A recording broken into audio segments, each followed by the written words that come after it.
probinsya, kuryente na lang. Kapag bumaba ang kuryente sa atin, wala na tayong problema. Ang problema po ng kuryente natin, siyempre, mataas. Isipin niyo, binabayaran dati namin sa munisipyo, 300,000 a month. Huwag na yung may... Ngayon po'y kalahating milyon na sa isang buwan. Kayo, alam niyo rin, di ba? Sino sa inyo ang murang binabayaran? Wala. Sino sa inyo ang mahal ang binabayaran? Lahat. Kaya mga minamahal kong kababayan, manalangin na lang tayo. Ha?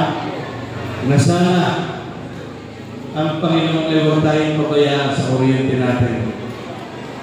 Kasi yung ating kinikita sa kuryente natin masakit man, wala tayong magagawa kung hindi tanggapin. Sa kapitbahay napunta ang kuryente. Ngayon, bahala na tayo.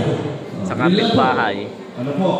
Basta tayo sa bayan ng Victoria, pauunlarin natin ang pauunlarin ang mga magsasaka. Pauunlarin natin ang bayan natin.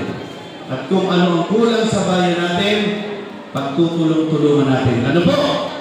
So, maasa po kayo? Salamat po sa inyo.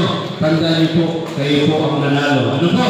So, mabuhay po tayong lahat. Mabuhay ang farmer ng bayan ng Victoria. Salamat po.